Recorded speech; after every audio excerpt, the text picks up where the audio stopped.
All right. So we're officially recording right now.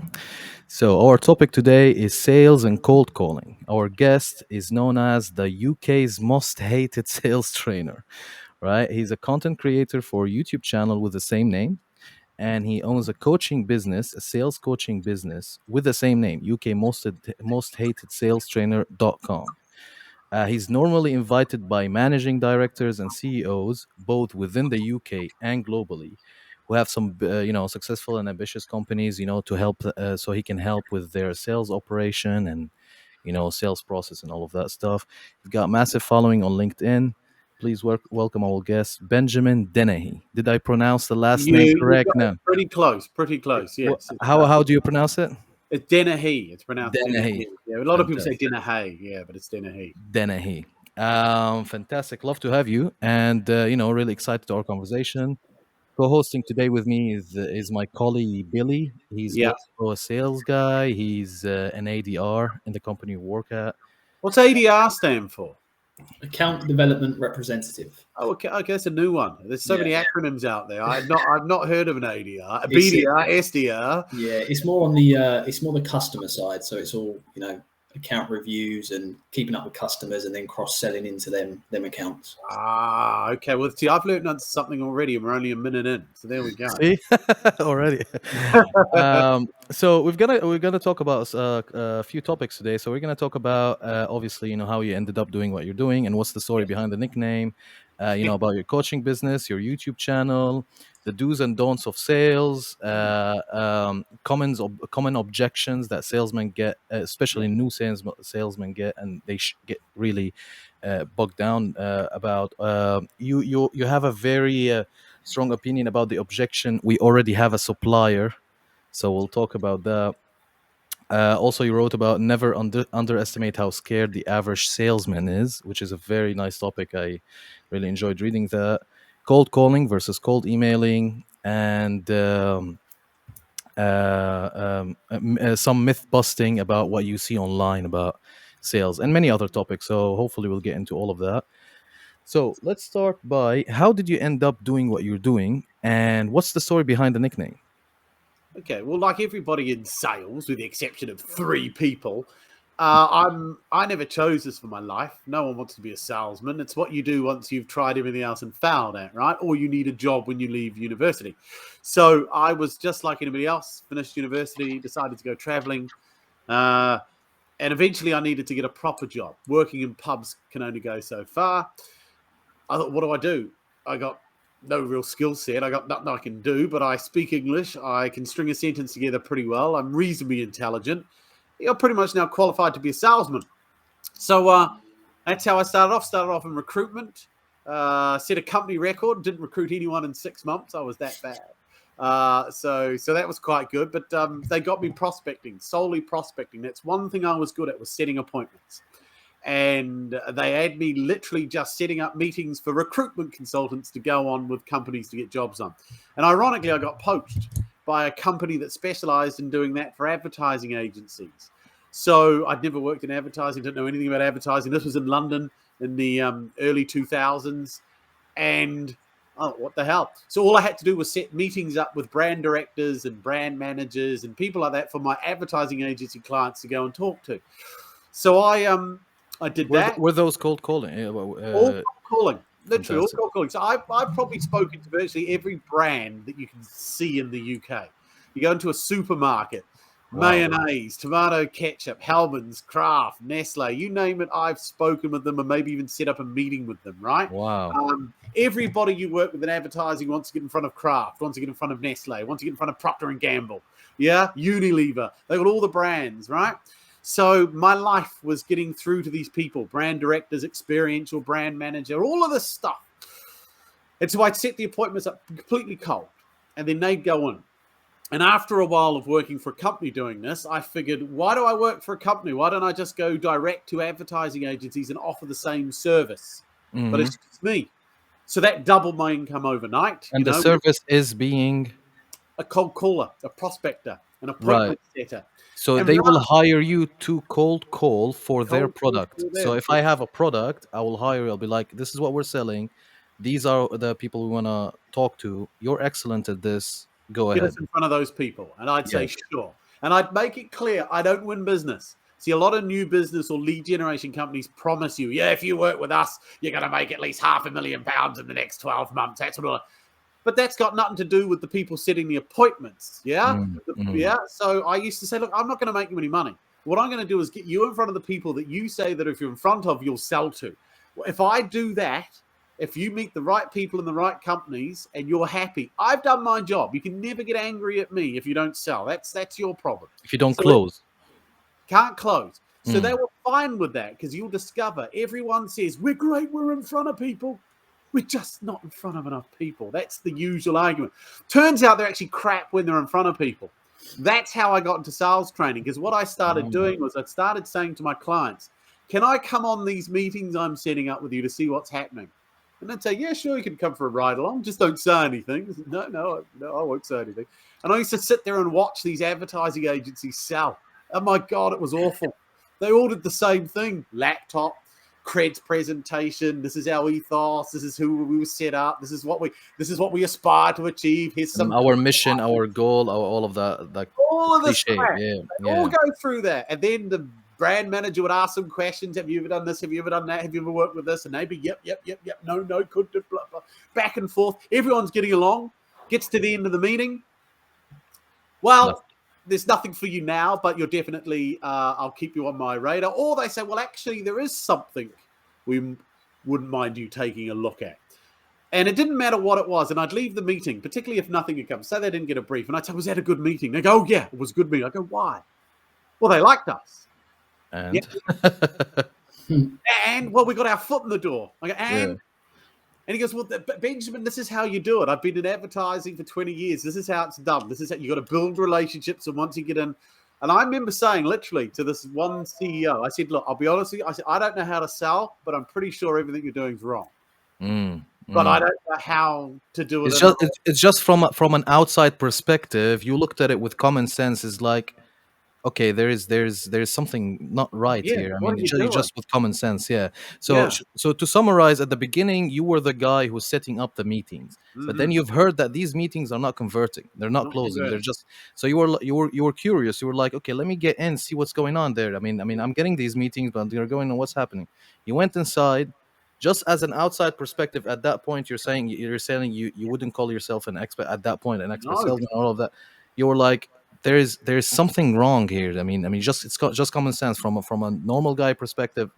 And then obviously you that kind of sparked your curiosity. Yes. And that's what got me thinking. And I remember it was one of my clients came to me and he said, I listened to you on the phone. He goes, and you're very interesting the way you talk to people. He goes, why are you so good at what you do? I said, honestly? He goes, yeah. I said, honestly? I said, I have no idea. He goes, if you could figure out why what you do works, he goes, then you can replicate it. He goes, you'll be able to make a lot of money. Find the formula. Yeah, and that sparked the seed of interest. It's like, that's interesting. Why am I good? See, I used to put on a fake stutter, when I used to cold call, because no one's going to hang up on a guy with a stutter, right? Brilliant. This is rude, yeah. Brilliant. Yeah. And I used to deliberately act stupid, and I didn't know why. This is before I understood the psychology. But before I understood it, all I knew was, if I didn't go in like some confident bragster, people listened to me more. And the more I struggled, the more people helped me. And again, I didn't know why, but I just knew these things worked. So I started my journey of trying to figure out what makes people sell. I met a really great sales coach, a guy called Marcus Kalki, and I spent some time with him. And he opened my eyes up to the psychology of selling. And he helped me understand certain techniques. And I carried on. I read a lot of books. And rather than reading loads of different books, so I started to pick the ones that were really good and looking at what they had all in common. And it was, the more you challenge, the better questions you ask, the more you get under the skin, the less you try to sell, common themes. And so I started to practice different things. I would keep a journal of what worked, what didn't work. And I eventually started off selling sales training by phoning up to sell and telephone prospecting services. So that was the journey. Oh, wow. Getting them to admit they didn't need prospecting services and getting them to say, we should probably do this ourselves in-house. And then I'd get people and they didn't know, but then they'd say, "Can I ask you a question? Could you train our people?" I go, I don't know what you mean. Why would I? No, I phoned up to sell in. Yeah, yeah, I get that. But they were saying, I don't normally talk to cold callers, but I've been talking to you for a while. Could you teach our guys what you do? I go, well, I'm not really a trainer. And they go, no, but you could teach it, couldn't you? I go, I guess. And that's how I got into sales training.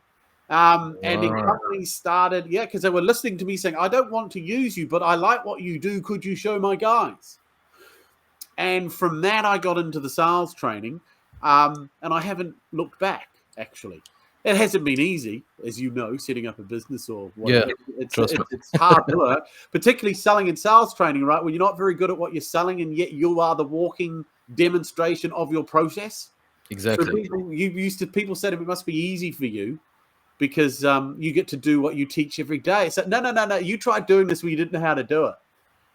Really hard. So I spent Without the blueprint, that's the thing, because you are basically setting up the blueprint, all of that, and I guess from my assumption, this all was before we had all of these, people posting on LinkedIn, and all of that stuff. So you were literally like developing this with yourself from Mm. scratch in your own blueprint, without, like, maybe I'm not sure if you've referred to some sales books and all of that. I read like a lot of books and rely a lot of books to enhance my knowledge and all of that. But with nowadays you have a lot of other sources as well that I assume you didn't have before. So yeah, I Well, I can mean, imagine. sales training's been around since salesmen existed. So there's nothing I teach Mm, you can't figure out for yourself. Nothing I teach is new because it's already out there in one way, shape, or form. The problem with a lot of sales training is the people that teach it and the people that learn it don't get very good at it. Yeah, it's like you've got really good lawyers; they become QCs, and then you have the rest, average. I see. Right? And Yeah, yeah. You want to be a QC. If you were a lawyer, you'd want to be a QC. If you're a salesman, you want to be the equivalent, a yeah. sales QC. So there's a lot of crap out there. A lot of people do the same trite rubbish bollocks over and over again, and it works to a limited degree, but it doesn't really change people. And I'm in changing salespeople's minds and how they behave and how they see themselves, So because so how did you get the nickname the UK's most hated sales trainer? That's a fascinating market. Have you heard the term all marketing is good marketing? This is that, like right.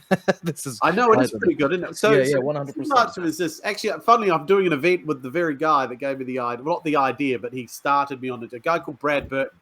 He's known as the UK's number one motivational business speaker. And I asked him when I met him, how did you become that? And I think he said turn to page 36 in my book.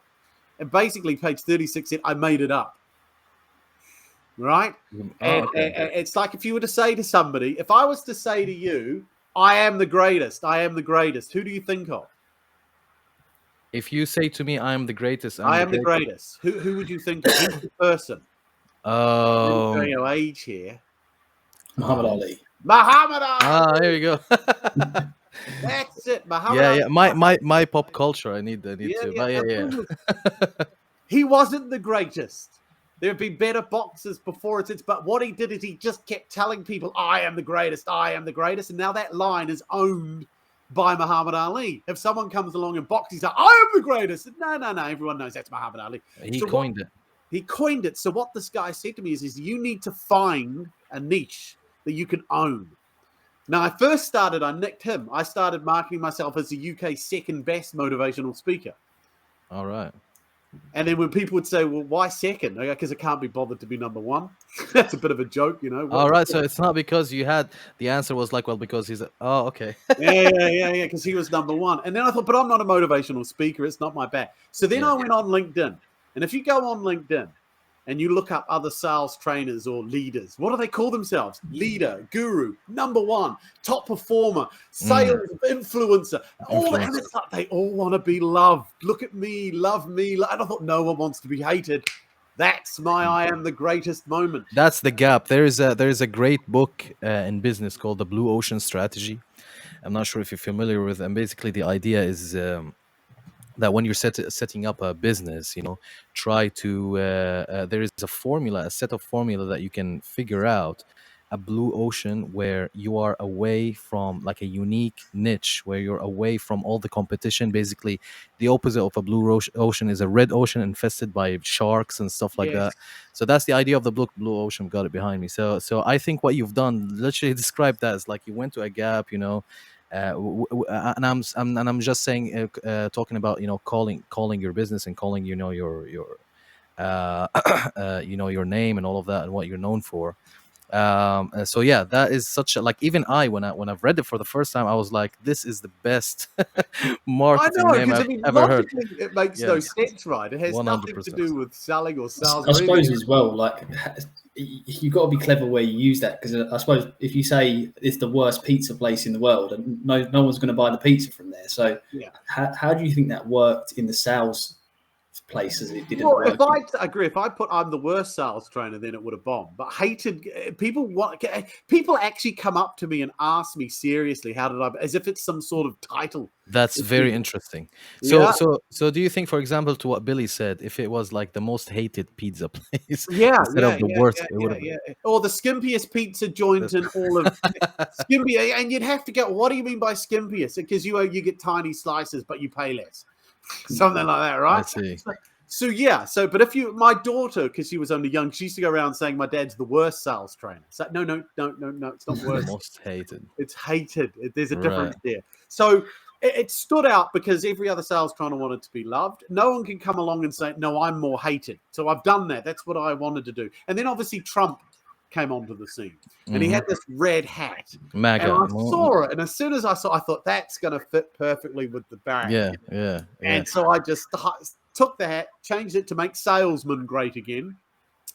And now I've got a character, I've got a caricature. It all just gels together. And I've had so many advertising That's people awesome say, branding. Yeah, your your brand. branding's brilliant. How did One you? on point, on point. So before we move to the next topic, Billy, do you have any questions to ask, or you've got any? No, Um, no. Fantastic. So I wanna move on to your yeah, to your actual coaching business right now. How is it set up, and how can one approach the business? You know, I mean, feel free to you know, to plug it, All right. and you talk about, yeah, yeah. Well, obviously, I've just done the last ones for the year because I'm very busy presently. Got lots of stuff going on. So I run coaching clubs. There's a new one of those launches in September. It's limited to 12 people. Those are one-to-one training, but they're only for people that have done my boot camps. Because if you haven't done my boot camps, you're not going to sign up to the 6-month training program. So I've done about 80 boot camps in the last 2 years since COVID broke out. Online, all of them online, questioning strategies, telephone prospecting, how to run a sales meeting, inbound leads. Very popular. Over 1,000 people have been through these boot camps in the last 2 years. I'm just taking a break from them, though, because it almost worked out like one every 2 weeks, and it was getting a bit tiring. So I'm taking a break until January for those. I've currently got 2 coaching clubs running. But I'm working now. My business is moving to an online platform. I'm in the process of creating an online training platform so that people, rather than having to come onto a boot camp, can do a training program with videos and So workflow. webinar, like a webinar Yeah. setup. So because so many people want a piece of my time, I don't have enough of it to give round. So I need to find another way of giving them what they want without me having to physically. Aggregated. Everything I do is live. Just Yeah. as I'm doing this live, I do all my boot camps live. Nothing is recorded. People buy recordings of the boot camps, which I don't have an issue with. But more and more people want to be able to do this at their leisure. So I'm creating that platform. So I'm pretty busy. You know, I look at my calendar and it's full. I do public speaking. I get paid to talk at sales kickoffs. I'm doing a couple of those coming up. I got my boot on the 7th of October. Me and Brad Burton. I've got an event at Aston Villa Football Club. A day of me and him. Mindset, money, motivation, and miracles is what we're calling it. So if you want to book onto that, let me know. But Absolutely. I work with individuals. I do work with corporates and companies. I've moved more away from that though since COVID, because most of my business through COVID came through training individuals in group sessions. And I like working with individuals more so than businesses, for the main reason, if you're in a business and you get me in, it's often you're getting sales training in because you want to tick a box or you want to give your guy something and you get a room full of people. The individuals, though, are all paying out of their own pocket, out of their own money. They want to change and they want to get good. So I get much better results with the. So when you say individuals, do you have only salespeople who work at a sales company and stuff like that, or do you also get, let's say, people who founded businesses or founding startups or founding, and they're at the stage where they're working by themselves or only with their co-founder, they don't have employees yet, and Yeah. they're doing so. Do you so that means, do you find yourself working when it comes to individuals with like early stage business owners, or is it mostly people who work in sales or? No, it's all types. So currently I'm working with a startup in San Francisco, in Silicon Valley. It's a tech company. Their CEO reached out to me, having followed me for some time, and said, I need help with my startup business. So I'm coaching him on how to sell and set appointments. He's already I would started assume selling B2B. B2B. He's already selling proposals, something he said you couldn't do in the tech industry. Well, he's doing it, right? So I work with business owners, so people that own business. I work with like accountants and professional services, so individuals that have to write wills and stuff, individuals, tax accountants. So lots of individuals and individual salespeople. So they work for a bigger company. Some companies let them. So some companies give you an allowance to spend money on. So I get people using their allowance, working with a business. So it's a mixture of individuals, and they all have varying degrees of success because it depends on the parameters to which you're allowed to operate. If you own your own business, you can do 100% of what I teach. Mhm. If you work with a company, there are certain things they just don't like, and it's not because Exactly. it won't work. It's just uncomfortable. Just And the process of the thing. yeah, So so if they want to reach out to you, ukmosthatedSalesTrainer.com is .com is the my website, yeah, is the and site. LinkedIn. Those are the best. On Or LinkedIn. YouTube. It's all under the Fantastic. same So make same. sure you. I've also plugged down on the footer downstairs Twitter at do less but better. I hardly Is- use that, but yeah, it is there. but I it's there. forget that I have a Twitter. Yeah. Fantastic. So let's move to some more practical stuff. So when I learn a new skill, whatever Mm. it is, let's say designing anything, right? The first question I ask myself is, what are the do's and don'ts of that thing, right?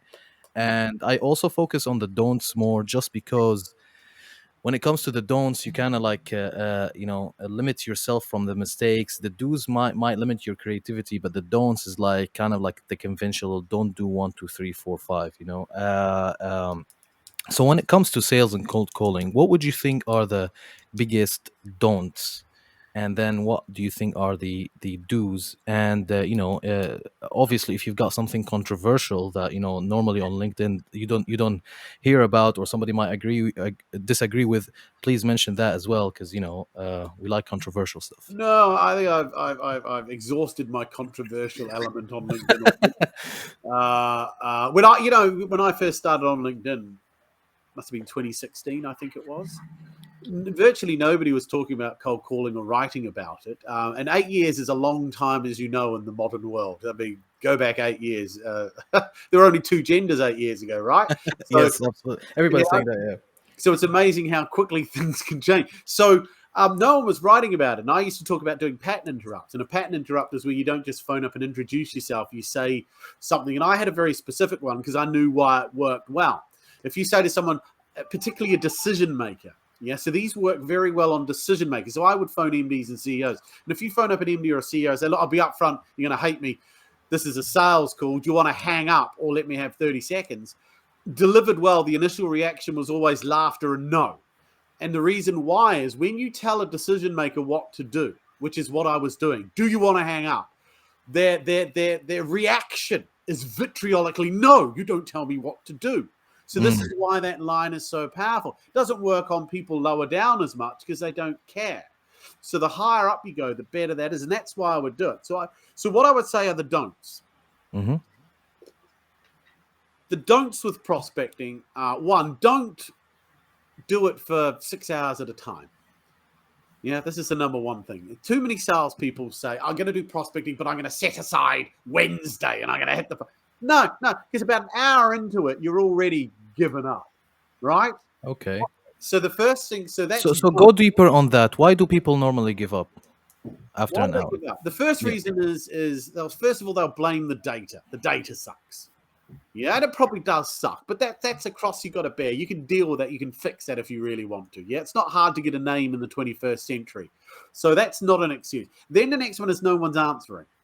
Mm. Yeah, no one answers. No one picks up the phone. So that gets frustrating. You're making dial after dial and you don't talk to someone. So you give up very quickly. And then thirdly, you finally get through to someone and they cut you off or they shut you down or they're rude or a bit abrupt. Mm. And that feeling that you feel when that happens is embarrassment, humiliation, maybe a little bit of shame. Feelings you do not like. And so Oh, once you have that feeling, you think, you know what? Bollocks to this. or you would feel like you're annoying someone, like you're a source of a nuisance, basically. Well, that goes back to your childhood programming. Mm. So when we were all growing up, we were taught. Were you taught it's okay to interrupt busy people? Definitely not. No No, one, neither school or parents or no one. you were told it's rude to interrupt. Don't interrupt. Don't interrupt. Definitely. It's rude. See, no one told you that doesn't apply as a grown-up, especially when you're in business. Right? So you have a scripted behavior. So you have a little tape in your head that when you go to pick up the phone, says you're going to interrupt them. Don't. I told you, don't be that kid. Don't be rude. And then you've got another one. Another rule you were taught as a kid that no one told you doesn't apply as a grown-up, and that is never talk to strangers. Good Mm. advice for a child, terrible advice for a grown-up who's got a telephone prospect. Again, because no one told you the rule doesn't apply, it's there. So now you've got two scripts going through your head as you're looking at the dial. Yeah, oh, they're not going to want to take the call. They're going to be annoyed. Oh, I don't know if I want to do this. By the way, that doesn't just go for sales trainer or for people in the sales. Sorry, for people in sales. That goes for everything. Because Everyone. nowadays people say your net worth is your network, isn't it? So you know that type of mentality where don't talk to strangers, don't network, don't communicate, actually directly affect your net worth. Your what you do with whatever you do on daily basis. But yeah, carry on the don'ts. Yeah, very So, interesting. so that's one. So don't block off 6 hours. Do a little bit often. I would prospect normally between 8:30 a.m. and 10 a.m. And then that would be it. Because in those 90 minutes, I could have 5 conversations at director level. And that's all I wanted. See, I only measured what matters. I wanted 5 conversations a day. I did that 5 times a week. That's 25. That's 100 conversations a month at the director level. If I can't have 100 conversations a month, I certainly won't get 10 meetings. Right? So that's what I did. I would measure what mattered. It was conversation. The other one is don't sound all happy and chipper like Tigger on speed. Yeah. Hi, is that Benja? Hey, how are you today? Hey, good. No. That bombs with most personality types. The only one that works on is the other happy, clappy person, and the odds of you coming across them while cold calling are slim. So you instantly alienate yourself. So you don't have to sound all happy and chipper. Smile while you dial. You know, that horse shit. Yeah. Mm. No. You don't have to do that because that actually annoys people, particularly if they're not having a good day. And then you phone up all happy and chipper. You're not really endearing yourself to them. The other thing I'd say is don't talk about you, your product, or your service. That's very hard because the first 3 weeks of your training, you were educated on what the company does, why we do it, how we do it, why it works, who we work for, and what our solutions ultimately achieve. And so you got all this information, you want to vomit it on people. But prospects don't give a rat's ass about you or your business. They don't care about how you got there, how you've been there, where you're going. All they care about is number one, themselves. So you've got to talk about what you fix in their world and in their language. So to typical sales trainer, I help companies increase their bottom line by allowing their salespeople to adopt a systematic approach to selling that enables them to get out of their own childhood scripting. What the fuck is that? It's like, what do you want about? No, I'm not interested. You see, so I can't do that. So what I have to do is figure out what would someone I want to sell to be pissed off or frustrated with right now that if I mention it, they're going to recognize. That's Makes what sense. I talk about.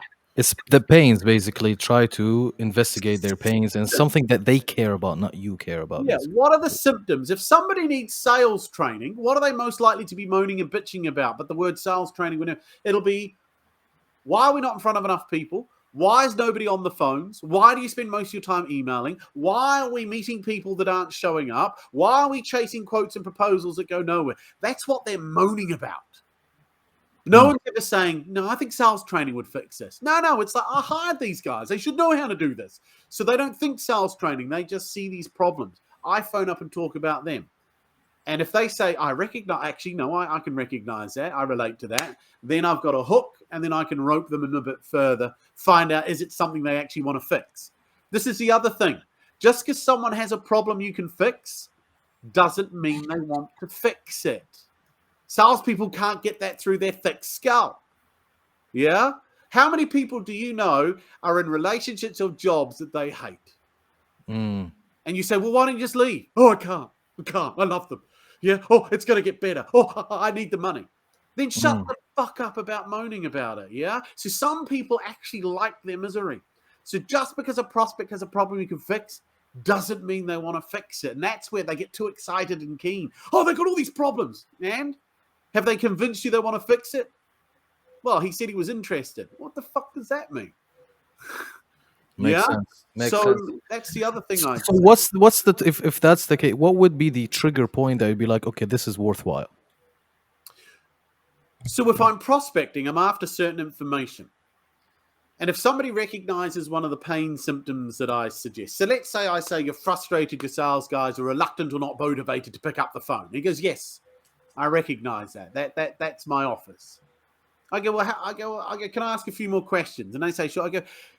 I ask, can you give me an example of what you mean? And the reason I ask for an example is because a human can only pick two types, the most recent or the most painful. So that's good.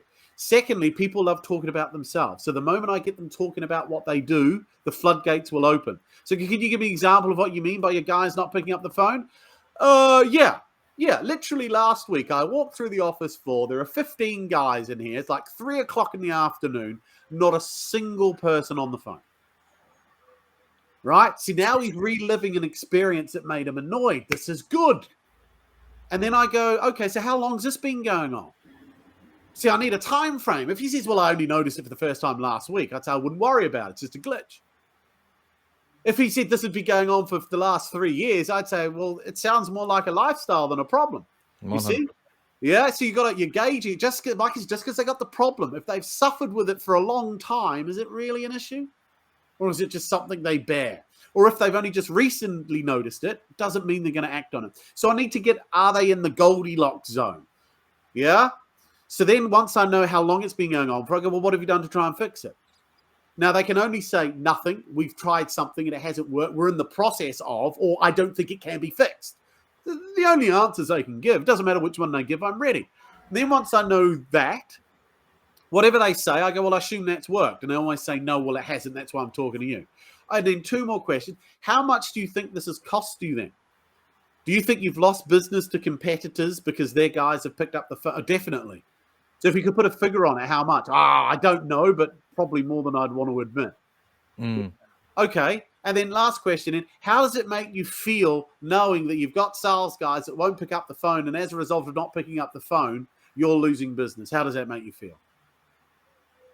Yeah, I guess that does kind of piss me off. Now I've got, so that's not, this is a guy I'll meet because I know what his problem is, how long he's had it, what he's done to try and fix it, what it's costing him, and it pisses him off. There's a chance he will spend money to fix this.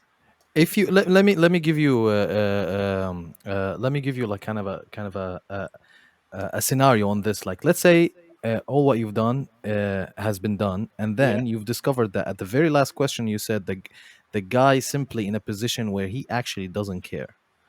Like, he's in a position in this big company where he doesn't really care if the problem is solved or not. Yeah. Is that worthwhile, or do you have to then convince him why this might affect his job and this? Well, if I ask that last question, how does this make you feel? And he said, doesn't bother me one way or the other. Then that disqualifies. I'd say, can I ask you a blunt question? Yeah. Have you already handed in your resignation? Because I want to find out why the guy doesn't care, right? Yeah. Now, he could say, yeah, I have actually. Well, of course you don't care. If he'd said no, I go, so if you haven't handed in your resignation and you don't care, what's the reason? I'm allowed to ask him. He can tell me to fuck off or hang up. I don't care. Oh, yeah, 100%. I mean, you're just asking a question. Well, if you want to answer it, answer. If he doesn't want to. As long as I ask it nicely and nurturingly and don't piss him off. So I'll ask him that. Can I ask you a hard, tough question? Have you already resigned? No, I haven't resigned. I just don't care. And is it you don't care because you don't get a bonus regardless of how they perform? Mm-hmm. Yeah. Is it because you just given up trying to fix this problem and you just resigned to the fact that it can't be done, or some other reason? Now, he's either going to pick one of the first two or give me another reason. Or he may say, I don't want to tell you. I don't want to do it. In that case, I'd hang up. I'd say, fine. Makes And I sense. Makes sense. phone the next person. So, yeah, I don't want to get in front of someone because I begged my way in front of them. I'm wasting my time. Yeah, you're just basically doing some qualifications with him and just seeing. Just some simple qualifications. Again, if you're doing this at the right level, this is a good conversation. If you have this with a manager, it's a pointless conversation because managers manage. They don't direct. That's why they have manager and not director. There was something you did there. I like with how you word questions when you say an assumption in a question. Yes. And then that gets them talking. How did you come up with that, or presumptive questioning, as it's called. Presumptive questioning is it's as old as the hills, really. It goes probably back to Socrates, because I use Socratic questioning, was where you answer a question with a question. That's known as Socratic questioning. Presumptive questioning, again, the reason you ask presumptive questions is because the prospect can only confirm what you've said or deny it. And either way, I'm getting the answer.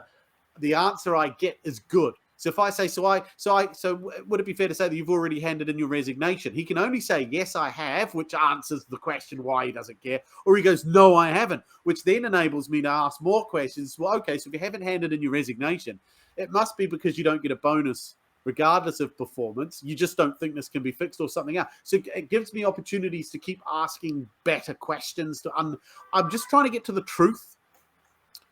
And in order to get to the truth, you have to manipulate prospects because they're trying not to give you the truth. So it's a game, right? You don't have to tell the truth to a salesman. In fact, people don't tell the truth to their lawyer or their doctor. Yeah? So why the hell they tell you the truth is beyond understanding. So I know this. I know that a prospect is going to lie to me. It's going to lie by omission, by exaggeration, by embellishment. So whatever they say, I have to challenge. And that's the other thing. Salespeople are too scared to challenge. They're scared to ask questions that could upset someone because inside is a little kid that needs acceptance and approval. And the only reason most people went into sales, other than the fact they needed a job, was they found some way to meet strangers who get to tell them how great they are without having to pay them. Yeah, most people want to get their emotional needs met. They don't want to sell anything. They're happy if 10 people tell them, I really love your stuff, it's great, we'll be in touch. That's enough to keep them going. Kind of like an affirmation salary type of thing. They just need to be told, I really enjoyed meeting with you. I think you've done a really good job. Are you going to give me money? No. Right. So I think Billy knows this as well. So the intro that you said to your phone calls, when you said, or would you hang up? I think we've got an intro similar. I think Billy would agree with me, is that when we call and say, hi, this is this is not the exact formula, but we basically mentioned that this is a cold call, and we ask for 30 seconds of their time. What do you think of that? Well, it's very similar. They're, as long as you're not say, hi, it's Benjamin from ABC Company. How are you today? Yeah. Pattern interrupts, they all vary. I mean, I used one for currency traders and recruiters. These people are vociferously phoning and they're not very liked. Yeah. So when I was doing the currency stuff, I'd phone through and someone would answer. And the first thing they'd say is, this about currency? And then at that point, most salespeople start to justify and defend the conversation, right? Right. Yeah. So I said, no, don't do that, because all you're going to do is antagonize the person. So all I did, I said, if I told you it was, would a little piece of you die? And then you get that, you get the groan. Yes. And then I said, look, before you hang up then, why does everybody say that? And then it gives them a chance to vent, because when somebody's vented, it's like a good vomit, right? Yeah. So they vent. Do you know how many calls I get a week from people like you? And it doesn't seem to matter how many times I tell them that we're not interested, they keep calling. I go, that must be very frustrating for you. Oh, yes, it is. So look, if I guaranteed the next 30 seconds would be different, would you hear me out, or do you still want to hang up? And then a lot would say, well, you do sound kind of different already, so I'll give you a chance. So not acting like a salesman will increase your chances of selling, but everyone seems to go to the same sales school, which is phone someone up, talk at them about you, and hope you did enough. And then hiding the fact that they're doing a sales call.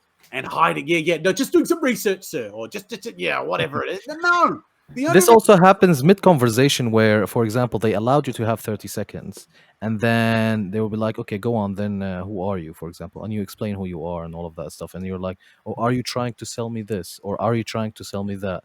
And then obviously, yeah, again, how you structure your call will determine whether or not you get those types of comments and objections. If you go on with the traditional approach, it's very easy for people to use those objections. mhm. But with the style that I do when I deliver my 30-second pitch on the 3 things I fix, they can occasionally, but most of the time I say, no, I don't recognize them, or I do recognize. Occasionally I say, well, what is it you're trying to sell me? Yeah, that occasion. If somebody says that, I say, if I told you what I'm selling you is the solution to all the problems I just mentioned, you're going to tell me you're not interested, though, aren't you?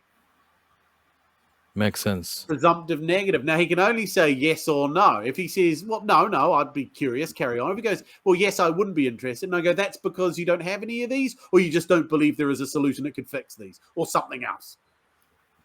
You see, Makes I'm sense. always in control of the conversation. And that's a massive do. Salespeople often react, they don't respond. If you react, it's a knee-jerk, instinctive thing. Whereas if you respond, it's a calculated, considered thing. And what I found really good about the things that you've said, especially the the reply that you said about, especially when you told them, well, would you be would you be why does everybody says that or all of that stuff. The cool thing about this is that you're already having conversation. Yes. You already began the conversation. You already start the conversation. And what they don't see is I'm the one controlling that conversation too, because they're answering my questions. And this is a lesson, if you want, take this away, everybody watching this. Every human being from the moment they were born was programmed by their parents and grown-ups to answer questions. It's a habit now. You can't help yourself.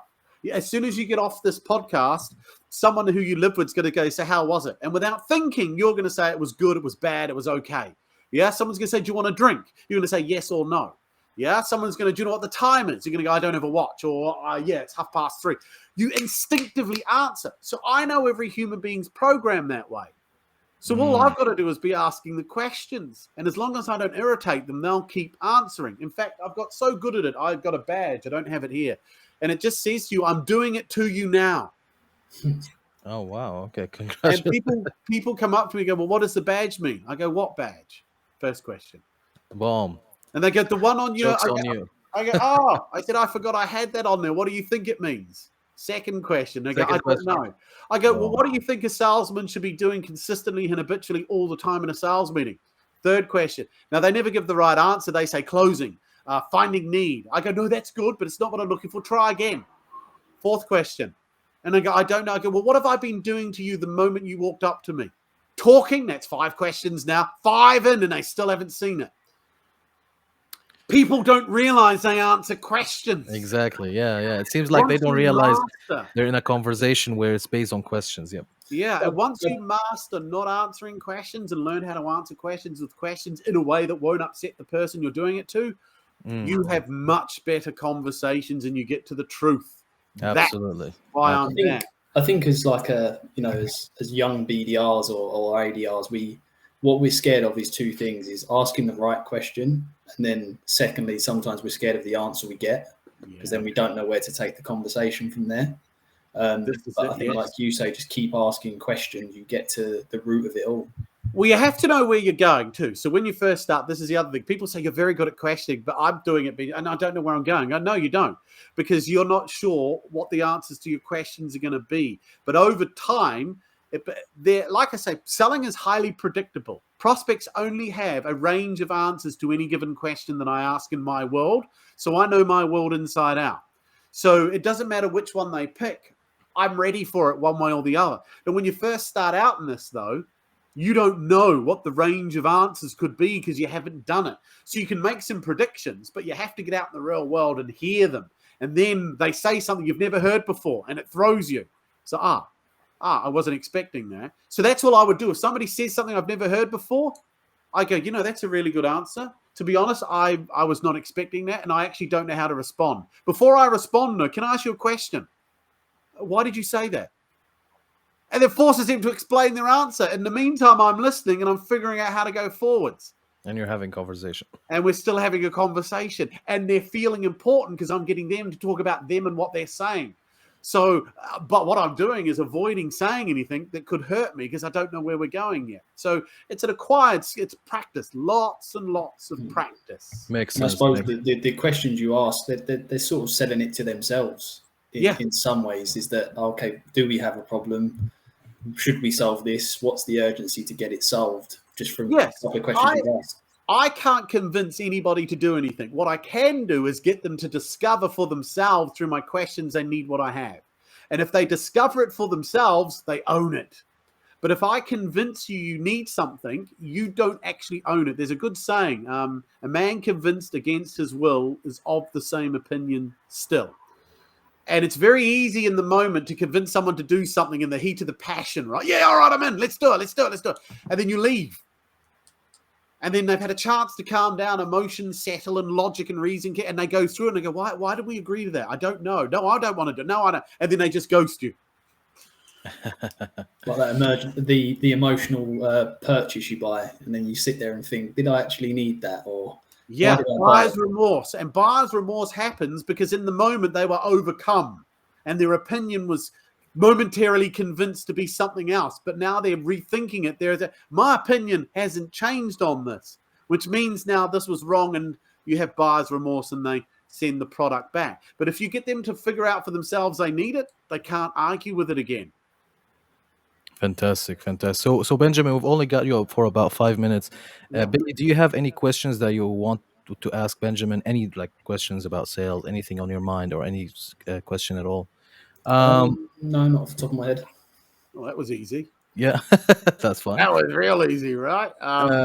Within the very last 4 minutes, you wrote about never underestimate how scared the average salesman is, fear of being different, fear of not acting like their competitors, fear of losing opportunity, fear of doing something that others don't do, fear of prospects not liking them because they don't know what they demand.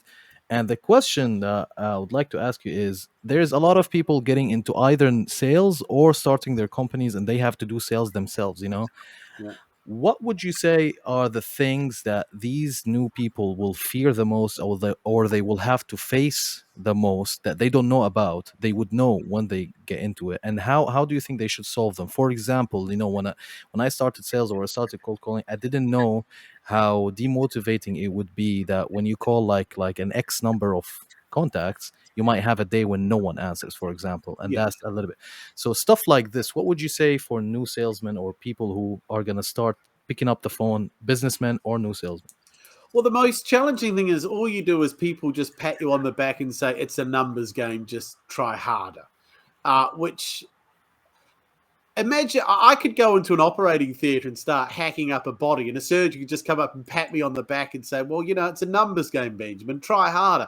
Yeah, eventually someone I worked on probably wouldn't die, right? But that does not make me a surgeon. So the problem with most salespeople is they don't actually spend any time, energy, or effort figuring out how to be a salesman. It takes 5 years to qualify as a barrister, and then you're a junior. It takes 7 years study to qualify as a doctor, then you're a junior. 4 years for an accountant. All these, I've never met a surgeon or a lawyer, and I know a few. When you ask them, how did you become a surgeon? How did you become a lawyer? I've never met one of them said, I just fell into it. Winged it.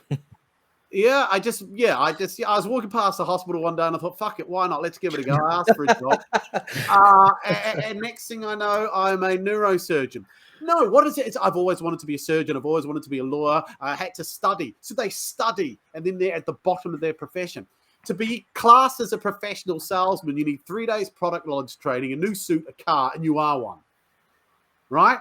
And then people wonder why we've got such high churn rates, such big anxiety and mental health issues, all these things that people bang on about, and why people are depressed and miserable, or why they have such average sales careers. It's because you've not spent any time figuring out how to be a salesman. You're just doing what everyone else has told you. Yeah? And so my advice is, it is hard. The first 3 years are probably the most difficult, like with any business. But the first 3 years at law school aren't exactly a picnic, or the first 3 years at medical school, right? So you've got to put the effort. So you've got to put the effort in. Secondly, You need to realize that you got to be in this for the long term. We live in a society of instant gratification, and you see, some idiot goes on YouTube or TikTok and makes a video that goes viral, and all of a sudden he's worth millions. Yeah, and everyone's, I want a piece of that. Well, that's not reality. They are the exceptions, the very small exceptions. How many people are on TikTok and YouTube trying to make millions? Fucking millions, right? A handful of people do it. So you can't look at those people and say, I want to be like that. You got to put in the effort. You don't become a top QC after 4 years of practice. You're looking at a good 10 to 15 years of excellence before you get that official title. So you've got to be patient. You've got to realize that you are not going to make a lot of money overnight. Yes, you may get a big win, but don't put luck down to being good at something. I can chuck a dart and hit a bullseye. Does it make me a good darts player? Yeah. Unless I can do that consistently, man, it's like that guy. Do you know how many hours I would spend at the pub throwing these darts? Hours. Yeah. But no one sees that. All they see is the final result. So this is the problem with salespeople. They're all too quick to want to get from A to Z. Yeah. A handful of you will. A handful will be so blessed and fortunate they do. But for the rest of us, you're going to have to work hard. You're going to have to figure out people.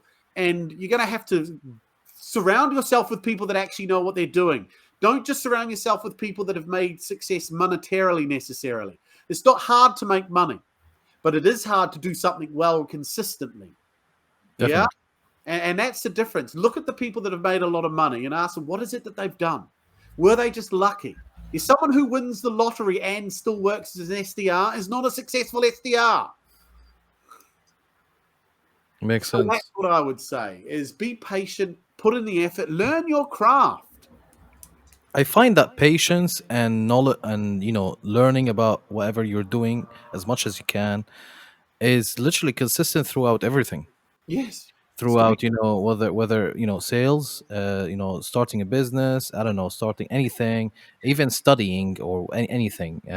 So yeah, it's just applies here as well.